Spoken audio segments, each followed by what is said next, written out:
Hello everyone, welcome to a LaserDisc pickups video. It's been a long time since I've done one of these.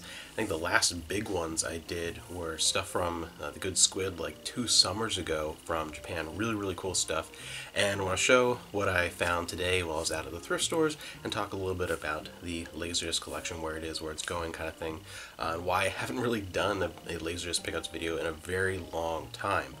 First off, what I found today, I was out at the thrift stores and went to a few that I had not been to before. I wanted to check out. Ones that I knew were primarily more like clothing, housewares type spaces, which we don't really do for resale, but I want to check out anyway because you never know, sometimes random things slip in. Not a whole lot there, but you know, not stuff to make like a pickups video, not the kind of thing today. But when I was there, I did see there was a record store across the street from the one LaserDisc, and the one thrift store that I was at. And sometimes those small independent record stores might have a few LaserDiscs. Sometimes it's like one milk crate in the corner somewhere shoved underneath the shelf, and that was the case here, like almost exactly. It was a cardboard box with a handful of LaserDiscs just kind of in a corner. Went through, there were a couple just, you know, whatever titles. They did have a bundle though of 3 together. Star Wars, the original trilogy, my favorite edition of them, the Faces edition of that trilogy. Go ahead and look at these, and they had pretty thick protective sleeves on them, which is really nice. And I was very happy to find and grab these. They had the 3 of them together for 30 bucks, which is really good, 10 a piece, especially in such good condition. I mean, these are pristine, beautiful. These were cool because I only had, at this point, Return of the Jedi in the Faces edition on LaserDisc. I had the older CBS Fox releases of Star Wars and Empire, and I really wanted to grab Star Wars and Empire Strikes Back in that edition.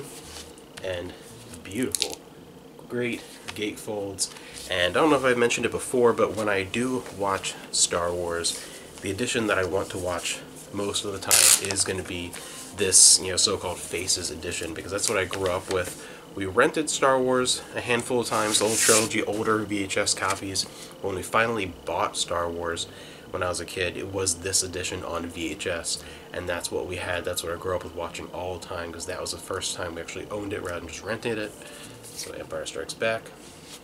I mean, these are pristine. Whoever owned these took great care of their LaserDiscs. And the other ones that I didn't grab were in good condition as well. It's just a lot of generic titles that I either didn't care about the movie at all, or it's something that it's not really worth getting the LaserDisc of. Yeah, it's something that's available for $2 on DVD kind of thing. Not a lot of great stuff, but these were awesome and well worth the trip. Very exciting, and this is so much better, the condition, than my copy that I have. The one I have, it's decent. The discs are in great shape, but it's a little more beat up, a little more wear on the cover. And this is just amazing condition, so I am very happy to find all 3 of them together. Put those back in their sleeves, and I grabbed one other one because they had it for $5. It was brand new sealed. I unsealed it as soon as I got home to check the disc, so just a little tear on the plastic, you know, that's it. But it's the original sealed copy of An Affair to Remember, and sometime I'm gonna have to have Amanda on here talk about her experience with this movie, because we had a weird thing. I think we briefly mentioned it one time in like a different video, but I'll talk more about like what happened with that movie, because it's a really funny story.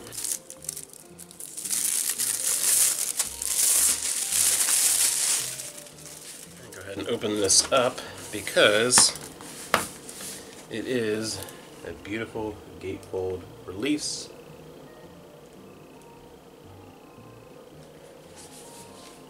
One of the benefits of having LaserDisc is definitely the packaging. One of many benefits. I love that format. It is absolutely my favorite format overall. I still love to use it. Just the other day I was watching some you know, Yogi Bear cartoons, drinking my early morning cup of coffee, because I got up like way earlier than I needed to. Just I'll kill a little bit of time here. So I love LaserDisc. And I haven't done a whole lot of LaserDisc pickups and haven't really added anything to LaserDisc collection in quite a while, because I'm focusing more on trying to finish the I guess to say the foundation of our movie and TV collection, the DVD and Blu-ray. That's the stuff that we're going to have the most of. That's, you know, anything that we care about, we will have on that format, and then something like LaserDisc, VHS, whatever is extra. You know, that's the staple of everything, is just having a DVD or a Blu-ray, whatever's available for that movie, and focusing on trying to finish that up and just get the core done, and then the extra, really, outside of that. Vintage formats, you know, LaserDisc and VHS and Betamax and that kind of stuff. Anything else that's on the list for those kind of things, holding off on more. And the other thing too is, if we're going to be, you know, we're not going to be at this place forever. So if we move within the next few years, it's going to be a lot easier to move without a lot of LaserDiscs. So some of the LaserDisc stuff that I want, it's just easier to wait until that's done. Try and finish these guys up and the DVD and that first. And there actually will be, if you follow us on, you know, eBay or Mercari or any of that kind of stuff online, starting the beginning of next year, I'm going to be putting a decent chunk of the LaserDisc collection up for sale if you're looking for LaserDiscs, just because I've been really, as you know, over the last couple of years, narrowing stuff down to the stuff I really, really want, the most important things to me. And as much as I love LaserDisc, I already have like close to 500 titles, and there's another, you know, 100, I think roughly 100, it's just almost exactly, individual titles that I want, and then a bunch of like Star Trek box sets and things from Japan. It's just too much room, as much as I love Laserdisc more than anything. And there are a lot of movies I still want on it. There's a lot of extra stuff that's cool that I just kind of got. Things that I got for free, or things that I got like a really cheap lot for the price of 1 or 2 discs that I really, really wanted in that lot, and the rest was just extra, and it was cool. And, you know, that kind of stuff was fun, but if it's not essential to the collection, there are some things that will be moving on, or things that have, you know, upgraded a version since then. Got, you know, sometimes there are a few movies that I got for free on LaserDisc, or just extra with a lot kind of thing, like a copy of Speed or whatever, and then since then I've received a better version of that movie, or a nicer, cleaner copy. So some of the extra LaserDisc stuff will be going up at the beginning of the year, just to make a little more room for the stuff that I really, really want. And hopefully, yeah, I think we are well on the way to next year, 2022. There's a lot of things planned. I think next year, with the exception of Star Trek, that's a separate thing. It's like our franchise of all franchises. Aside from that, next year I think the DVD and Blu-ray collection will be complete, as far as, you know, anything that's released by that point, which is cool. And speaking of Star Trek, that just reminds me, I randomly saw today, just on like a news update thing, Trekkies is coming to Blu-ray next year. That's cool. Trekkies is great. Trekkies 2, yeah, but the first Trekkies is amazing.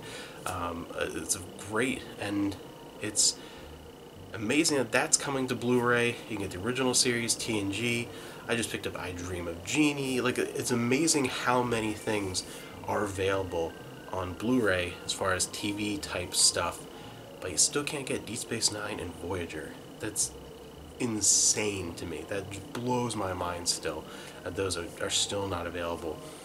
Just bizarre. You know, I have Andromeda, Charlie's Angels, like all this stuff. I just picked up Stargate SG-1, Atlantis, is just about anything that I want. There are very few franchises, a very short list, that aren't on Blu-ray. It's weird.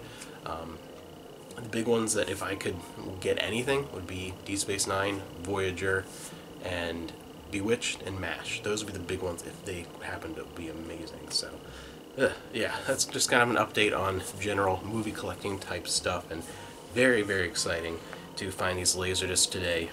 And a fair to remember, I always think of Amanda when I see this movie, and I couldn't pass up this beautiful gatefold, nice widescreen edition. It was for $5 and it was brand new, sealed. That's can't pass up on that.